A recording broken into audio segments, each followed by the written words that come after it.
Welcome to Lunch with the Lord. I'm Pastor Mark. We're in Joshua chapter 2. We're going to be starting verse 19 this lesson.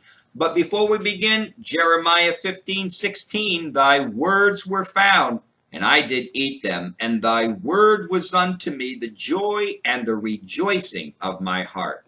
Now, as we continue on here in Joshua 2, verse 19, he says here, and it shall be that whoever shall go out of the doors of the house into the street, his blood shall be upon his head, and we will be guiltless.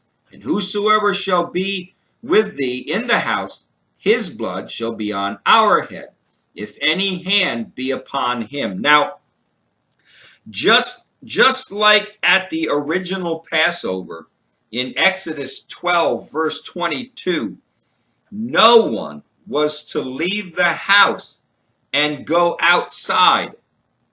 Safety from destruction was only by staying in under the covering of the blood. That's it. It was only by staying in under the covering of the blood was there safety. In Hebrews 9:22, without the shedding of blood, there's no remission of sins. In Ephesians 1:7, in whom we have redemption through his blood, the forgiveness of sins according to the riches of his grace. And in Ephesians chapter 2 and verse 13, you who were sometimes far off are made nigh by the blood of Christ. Listen, salvation from this sin-filled world and from our sinful nature is only by Christ's blood. That's it. Salvation from God's judgment coming upon this sinful world is only through the blood of the cross. Salvation is a very narrow way. John 14:6, I am the way, the truth, and the life. No man comes unto the Father but by me. Jesus said that only he was the way and the truth and the life. And in Acts chapter 4 verse 12, by no other name can a person be saved than by the name of Christ. For the whole big city of Jericho, imagine how big this city was. There was only one house in that city. There was only one place where salvation was provided. That's it. That whole big city, there was only one place of salvation. It wasn't in Jericho's many idols, or in their many temples, or in many priests of their false gods. It wasn't in their military or in their government. It was only in one house owned by a harlot. But she was a harlot who would be a harlot no more. No more. Salvation was only by coming into a harlot's house, a rejected person's house. And same thing with us. Our salvation is only by us coming to a rejected Savior. Verse 20, and if you utter this our business, then we will be quit of our oath which you have made us to swear. Now, for Rahab to betray the two spies was to take a stand for a city that would be destroyed anyway. There would be no protection for her or for her family. It's a shame and a disgrace for a Christian to go back and to put their lot in with this world that is passing away. You can expect this from the unsaved, but it shouldn't be this way with the saved. A Christian should never go back to the world. A Christian should never put their hopes and dreams and the desires of their heart in the things of this world that are passing away. Verse 21, and she said, according unto your words, so be it. And she went and she sent them away, and they departed. And she bound the scarlet line in the window. Now, this picture of Rahab in the Bible is a beautiful example of God's grace and mercy. It's an example of salvation, of being a witness for Christ, of being an example of the only hope for a cursed world is to seek refuge in a rejected God who speaks to us from a rejected Bible. Obedience to apply the scarlet blood of Christ to our hearts is our only hope. That's it. That's it. When you're witnessing to people and they want to know how to get saved, you say, you know what? It's only through the blood of Christ. Well, I don't know if I want that. I don't know if I can, receive someone's blood. That's it. Sorry. That's the only way. That's the only provision God made. It's by applying the blood of Christ, by putting our faith in the cross of Christ for our salvation and humbling ourselves to that cross. And like Rahab, who went to her family, who possibly rejected her for what she was, so also we go to a world of people who reject us for being a Christian.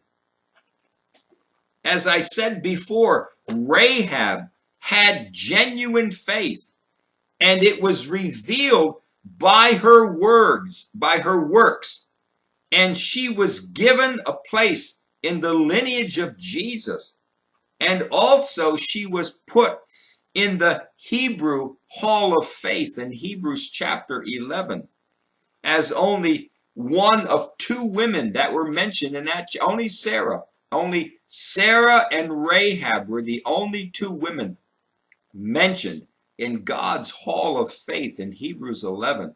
Rahab had great faith, and she believed in the God of Israel, and she put her stake on God.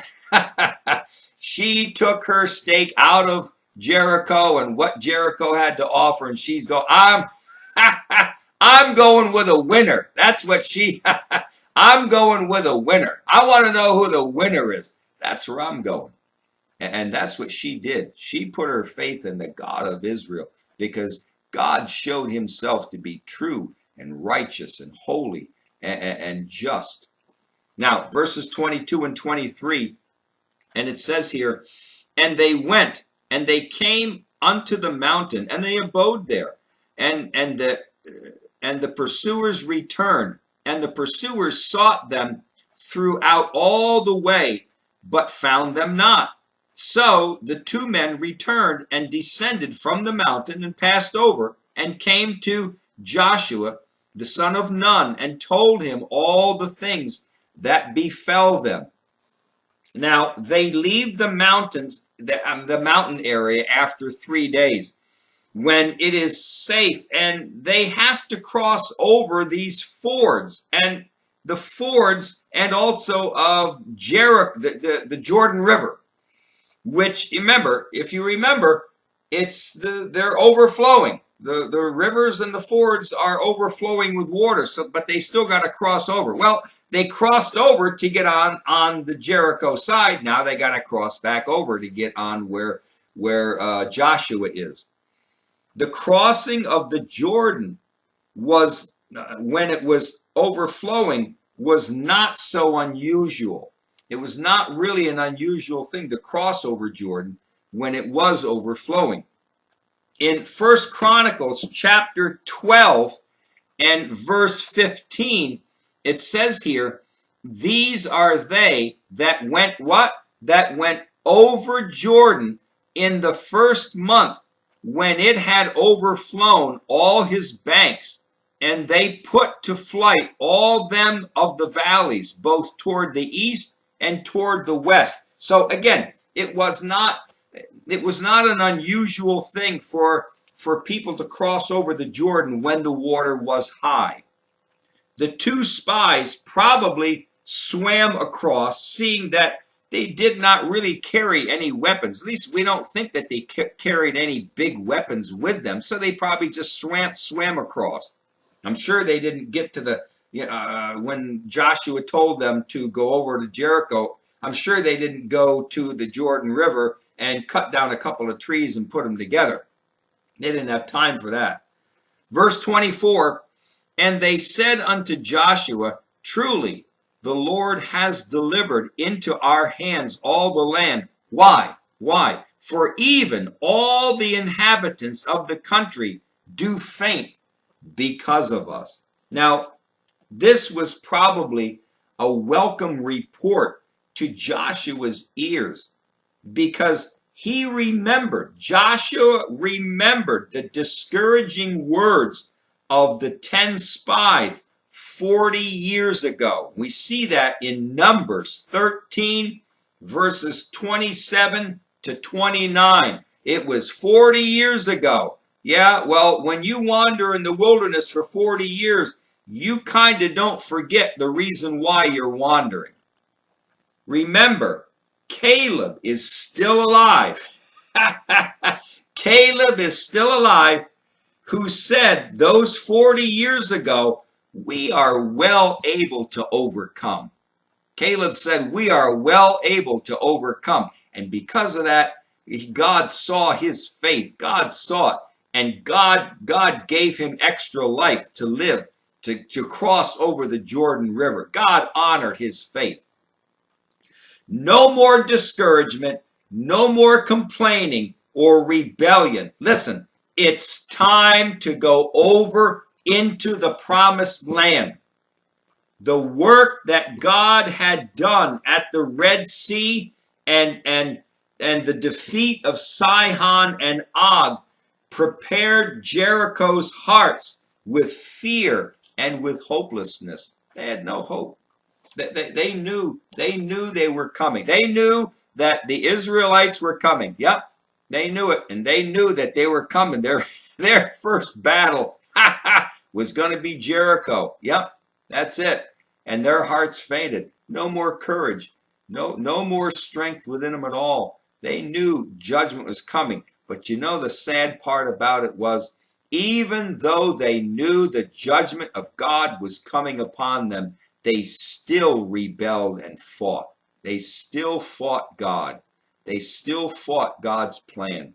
All they had to do was be like Rahab, humble themselves and say, we give up. We give in to the God of Israel. You make us your servants, like the Gibeonites did, as we'll see in later lessons. That's all they had to do. But they were too proud, too arrogant to give up to God, to give their hearts to God.